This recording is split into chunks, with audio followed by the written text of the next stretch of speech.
Alright guys, as many of you probably already know, in TU6 and Episode 2, which are technically two different things, actually released this week, and basically we just got done with State of the Game today. So basically in this video I just wanted to kind of outline some of the more important things that I noticed or played around with so far. I don't really plan on giving up any spoilers for those who don't actually have the season pass, so I'm sorry if I'm a little vague. Alright, so starting off with the State of the Game, I'm just going to give basically, kind of like a little recap here. I doubt it's a big surprise to anyone, but nothing really important was discussed. Basically just talked about a few issues related to like the caches, reporting issues, shepherding, and a few other things that, pretty much they just wanted to let people know that they were aware of these things. I think they were aware of a lot more of the issues, obviously. I'm pretty sure that they're kind of avoiding the topic for now just because, they just released the update. I'm pretty sure they don't want to go into talking about all the things that are wrong or being worked on in the next patch right now. So I understand that. So at the same time, if you missed State of the Game, you don't have to worry about it. They really didn't talk about anything good. Moving on to Title Update 6 and Episode 2. I'm basically just going to offer my personal opinions. Honestly, if you've watched, some of my other videos, you know that I wasn't really looking forward to this very much. Title Update 6, Episode 2 just kind of seemed like it was just bringing more bad things to light and basically just focusing, on things that weren't the glaring problems with the game. To say that I would say pleased is an exaggeration. It's more like I'm okay with it. I guess it's better than what I assumed. Like, it would probably be the best way to say it. It's better than what I assumed it would be. Hitting the main points that I actually found good with Title Update 6, Episode 2. The new loot and the targeted loot are actually pretty good. They're better than what I just kind of assumed they would be. I assumed it would just be filler, like for everyone who hasn't geared up or whatever, blah, blah, blah. It's actually kind of brought a little bit of new life to the game. And the fact that, right now no one has a meta and there's no, real cheese builds. It kind of feels fresh, starting all over with the different gear sets and the new brand sets. Or at least not the new brand sets, but the new brand pieces. Kind of makes, a little bit interesting to dive back in and try to figure out what, pieces you want for a specific build. Which makes it very fun. That's kind of one of the best things I think about the game, is the building aspect. When you're actually building and having fun, that's kind of like the core experience that I like in the Division. So for me, that's actually a really good thing. I would say that the targeted loot actually does bring an unexpected kind of desire to play missions again. I'm kind of one of those people, I didn't really want to play the missions. Like, I played through them once or twice, or in some cases I, grinded them maybe for a day just to try to get an exotic, but like, as a whole, I just didn't care. They weren't fun. I didn't have any interest in them. I found running through the actual mission to be very, very boring. But with the targeted loot, it does have that nice little, oh look, there's the piece of loot that I'm looking for. So it actually makes the mission feel a lot better than if you're just running through it, just ignoring all the gear. So that, from that standpoint, it actually makes it feel a little bit more fun.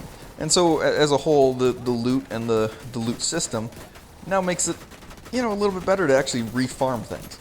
It's not as awful or as disappointing or annoying as it was. I mean, the bosses are still bad, and some of the fights are still boring, but at the same time, afterwards, you kind of feel a little bit better because you see that little item that you want. I understand that some of you might not actually like this whole re-farm everything, and I understand that. But what I'm going to say is, from my experience in working with my builds that I had, it wasn't really that bad. Right now, I think I've got one piece that is still pretty much dead, and that's my original raid build. But let's be honest, my original raid build still had like some 450 stuff on it, and I basically made it 3 days before the raid came out, and pretty much hadn't changed anything since.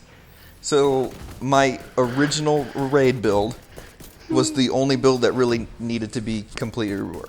I haven't really figured out what I want to do with it yet. So right now I don't really have a raid build, but everything else pretty much works great. So I can't really say like I got all these new pieces and got really lucky god roll stuff that just made me get the build that I needed right away. No, I mean, I just changed a couple different things on my BTSU gloves just because, obviously, with the utility slots being removed from ongoing directives, like, you needed to find different pieces just naturally for your utility mods. But, besides for that, which also took care of any, like, redundant talents that I had, it wasn't difficult to rebuild it. I mean, I don't have these huge problems that a lot of people are complaining about, or a lot of people are saying. I think people are just complaining just to complain. I think that the changes that they did to skills are good. They still need to obviously change some things and this is coming from a skill build, I think there's some stupidity here with the skills that needs to be changed. If you are one of these people who likes easy to build, just no thought process whatsoever skill builds, like, that's terrible, okay?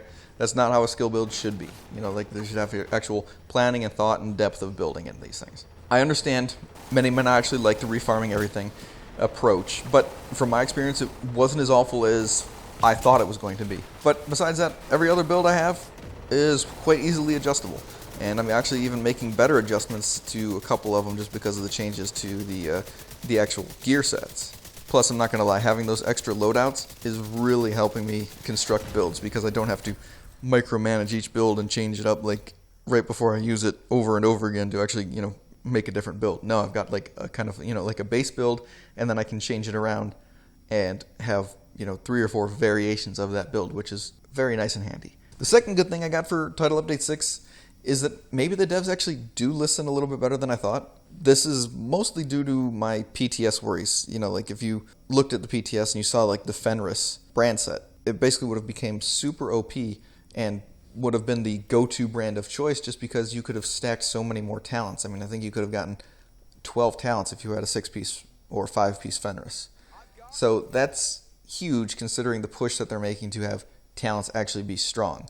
Well, I guess they actually listened to what people were saying about this, and I mean others on YouTube, not just me. I know a lot of people were planning on making their 6-piece Fenris builds and such. So was I. It looks like they actually listened. They saw that this was an excessive talent problem, and they changed it. So basically, it doesn't look like all the Fenris pieces have an additional talent slot on them now. I'm not sure if they made any other changes to them, like added mod slots or increased the rolls or whatever. But I can say that them not having extra talents on everything is definitely a good choice. Now, I would love for the game to actually have a balanced system where like talents, mods, and attributes actually had a bit more flexibility to them, and as far as how they rolled, because if you've seen any of my other videos, you'd know that talents are just much more statistically stronger than a lot more of the other roles, and so having so many more talents on it is just an OP problem. It's only kind of like a mediocre situation at best. Like they know it's too strong, so they just removed them all. I would like it to have more options. I would love to have Fenris actually have more talents than other pieces. But at the same time, I would love for something like Badger Tough, which has no talents and mostly just attribute rolls, to have really strong attribute rolls. So like the attribute rolls compete against the Fenris talent rolls. That's obviously not something that they could have done right now. So hopefully I hope they address the issue in the future and maybe bump up the stats on other pieces and bump up the talents on Fenris. Kind of give that variety, because that's something that's cool and fun in the game. That's something that I like. But again, I can see why they did it now, because it's just too strong. All right, so the last good item that I want to talk about is the slight improvement that they made to the actual boss encounters for these missions that they included. I'm not going to go and sing the praises for Massive. They did appear to add a little bit more depth to the missions, which is great, because before they were just I don't know, the missions before, they've never really impressed me. I mean, they're kind of getting better, but at the same time, it's always some named guy with nothing. Like it's boring. There's only like 2 or 3 mission bosses in this game that actually have something to them. None of them really feel like the interesting characters that were kind of in Division 1. They're not really reinventing the wheel here, but it was a step in the right direction. The first missions boss, actually, I have to say, was something that made me happy. I wasn't like freaking head over heels, but it was like finally like something that actually feels, interesting. A mechanic that actually feels decent, and something that really kind of builds around some of the things that haven't been used before. The second boss I'm going to say it was better than most of the bosses in the game, and as far as missions go, but at the same time, it still had that anticlimactic problem that a lot of the Division bosses have. It's just kind of like, it's over, and that's it. But given the situation with the Pentagon and who the boss is, it's kind of like, really was expecting something more important. Like, this is kind of silly. Like, this is one of your named people who you've had, and that's it. So I don't know, like the situation with the encounter kind of disappoints me, but at the same time, the mechanic of the boss are better than normal. So that's something. But anyway, for the bad, as I feared, the actual amount of content is pretty sad. I finished the Pentagon in about 2 hours. I mean, it could have been quicker, but I wasn't trying to rush through it. I was actually just trying to play it and try to take it in, trying to, look around and explore and just basically just examine what they had built. I can't say I've tried, everything. I haven't tried the new invaded mission, Stronghold or whatever it's called, and I haven't tried the new skirmish map or anything. But I'm going to be honest now, I'm just going to say I doubt they really gave it much more in terms of content from, the 2 hours that I've played. I mean, I'm going to replay in the invaded mission and get, maybe another hour if I'm really trying to examine things to see what they changed. I might, I'll play skirmish obviously because I do play skirmish from time to time. I'm not gonna, I'm not gonna be really like, oh look, this game is so much more awesome because they added a new skirmish map and mode that are kind of eh. The other bad issue is actually in regards to the stash space. It's not the stash space directly. I'm glad that they bumped it up to 300 because obviously they needed to. They increased the amount of gear that you can get by like 34, 32, something like that, items. Pretty much after I got done with those, first two missions, I'd almost already filled up my stash space because I got a bunch of the newer pieces and I wasn't quite sure where they fell in yet. So like I basically just had to, throw them into my stash space and now I have to go through everything all over again and go through 300 items, and now I have to consolidate all those items on my other characters to try to figure out what to keep and what to get rid of. And it's basically just going to be another inventory nightmare, inventory hell for a little while until I can get that figured out. I'm glad that they actually changed some of the things with the inventory and how to organize things, but still it's not very good because of the the gear stat system. It's not fun to try to look through these things. It's not fun to try to figure out which pieces you want to keep of which gear set and which brand set, and just go through all the possibilities of like, oh well, this one's got 2 blue rolls and a red roll, and this one's got 2 blue rolls and a yellow roll, but this one's got a blue roll, a yellow roll, and a red roll, and then you're just like, I don't care anymore.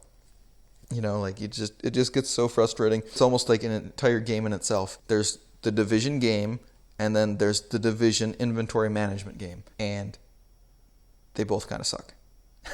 All right, so overall, I think TU6 is actually a step in the right direction. I do feel that episode 2, which is separate from that, is kind of a disappointment. They still have many of the issues that they need to be resolved, like the loot quality or the gear stats, the skill mods, and the rather boring, kind of anemic endgame. So if you're actually someone who is still having fun or actually plays only a couple hours a week, I think this update is actually probably going to be very good for you. If you are already burned out on Division 2, I actually don't really see too many reasons why you might want to return now. And I actually kind of see, a couple reasons why you probably don't want to return right now. The biggest part is you're probably not going to want to return to TU6 because you're probably going to want to wait till TU7. Basically, the reason for that is I worry that farming right now for a perfect build or even an acceptable build might just be a waste of time. I don't know what kind of changes they're going to bring in TU7. I don't know how that's going to correlate to what gear you have now or what gear you're going to want to farm later. And I don't know how far away that is. They could release it with the next raid. They could release it with episode 3. I don't know. So, if you're not having a lot of fun right now, you might just want to wait so that you're not wasting your time, because we could potentially see a huge gear score or gear score rework, whatever. The gear score could also increase with the next patch. I know they're planning on 5.15, before everyone complained about it. I can't imagine that they're going to be holding that idea off forever. They're probably just going to implement it in a different way. So I would honestly just wait for that to kind of get figured out, then come back to the game and actually have fun and enjoy it. If you just come now and you're kind of like already burnt out, you're going to try to play it, you're going to grind it out, you're going to get burnt out even more, and you're just going to be like even more negative towards the game, which is not something that I think we need in the community. We don't need more negativity. I know I'm a little bit negative some of the times, but at the same time, I'm also definitely trying to actually offer suggestions for how the game can improve. And I'm trying to point out why, for most people to understand why the system is bad. I'm trying to bring light to the bad situation, try to explain it, try to get people to understand why, which helps us address the issue a lot better than the devs just going blindly and people hate it, so let's do a complete rework. So if you're negative now and you just don't really feel like dealing with it, just back off, save it for another time, and come back positive. All right, guys, that'll do it for this video. I thank you for watching, and I'll see you in the next one.